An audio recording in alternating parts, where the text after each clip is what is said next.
Welcome back to our weekly Forex forecast, and in this video, as usual, I'm going to give you what is the macro data that you have to keep an eye for in this week, and of course the pair or the assets that you are going to trade this week. What is the best, what is the worst, or what should you avoid in this week. And of course, after that, I'm going to give you some small talks or updates in the current condition of the economics. Guys, welcome back to our weekly forex forecast. I'm Alex, your technical analyst from FundYourFX, and let's go straight to the chart. Okay, the first one, let's look on the economic calendar. The most important data that you have to keep an eye for is the number one is on Thursday, US GDP and US initial jobless claim. The second one, on Friday, we have German CPI month-on-month, core PCE price index month-on-month, and also core PCE price index year-on-year. That's it, guys.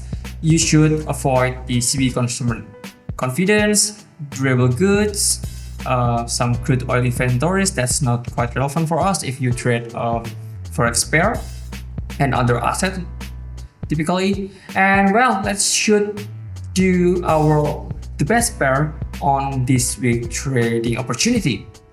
The first one, let's have an update on the DXY or dollar index. Dollar index right now already make a rejection or the valid pullbacks on our previous demand zone around this one. The green zone, the green rectangle, it's our previous week demand zone, and right now the price already made its valid rejection at this zone. The support moved closer to right now price or to current price, which is at around 97.649.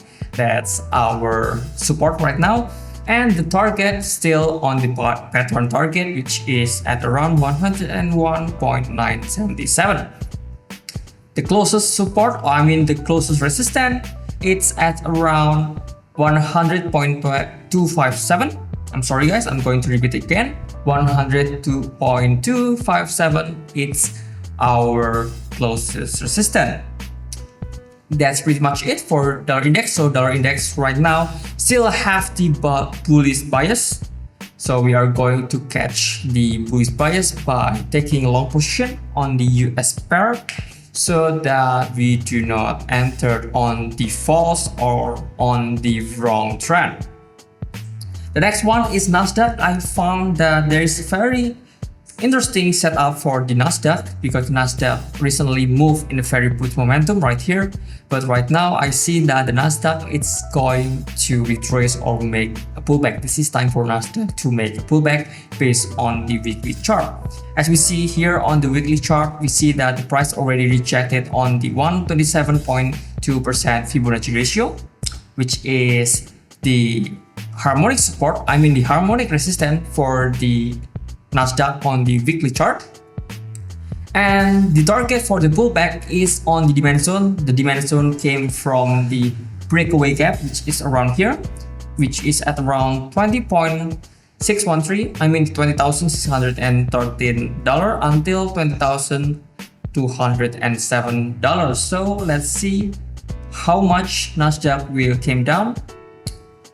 It's supposed to be around 13% from price right now. Yep, 11% until 12.5% correction. Okay, so right now, because it was weekly chart, if you want to trade based on daily or 4-hour chart, the structure will come to the bearish structure, so you will option for the short position for now. Okay, and of course, let's move to silver because silver looks very promising for us to trade in this week. Let's see silver.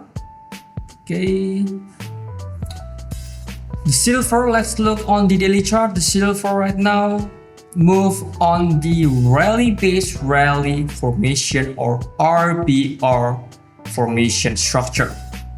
And right now the price already touched its demand zone, which is at previous base formation. This one is pretty strong support area for the demand zone.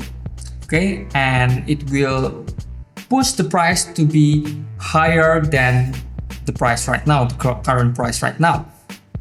So our idea is to wait for the price on the 1 hour chart or on the 4 hour chart. Does the price already makes the change of character, or does the price already align like in the daily chart? And we seen right now the price right now still move in the transition. Let me draw it for you. Okay, let's choose this one.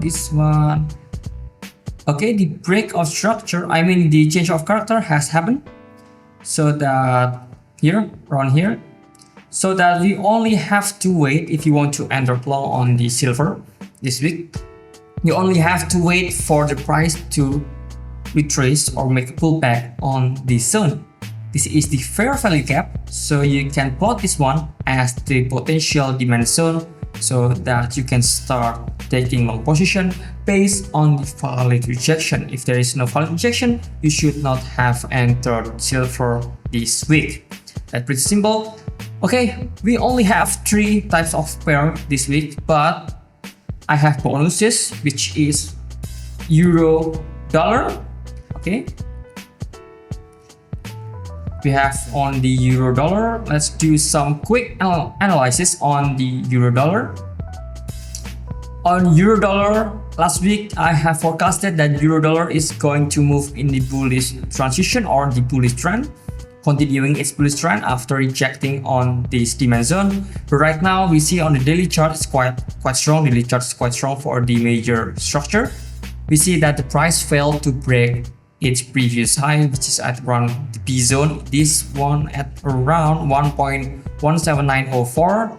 The price failed to retrace or make a pullback in this zone, and it failed to break this zone, and we can confirm that the change of character right here going to continue to the break of structure. So there will be a bearish trend on the euro dollar, because as we see in the earlier of our analysis on the DXY, the DXY is going to continue climbing up, so that the euro is going to lose some of momentum on the bullish side.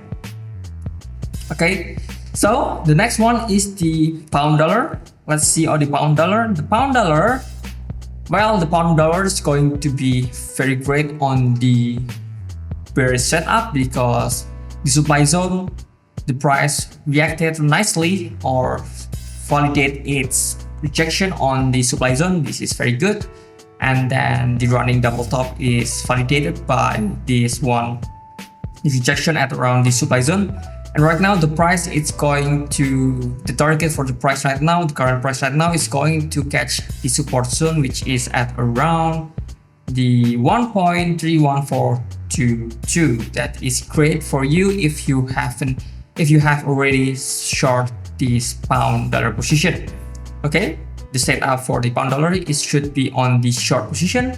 And of course, if you want to trade on the euro dollar, you have to wait for the pause, so you can get better entries, or you can minimize your risk, so that you doesn't have the wrong signal on the euro dollar. So guys, I think that's pretty much it for today, for the weekly market outlook. There is nothing much for the macroeconomics. Economic conditions still the same. Tariff, the Fed is still the same like in the last week. So I hope you enjoy today's weekly forex forecast. Don't forget to subscribe, like, and comment in this video, in this YouTube channel. And don't forget to follow our X, Twitter, our Instagram, our TikTok, so you can get notified if I made this kind of video. Guys, thank you so much for watching, and I'll see you again in the next week. Bye bye.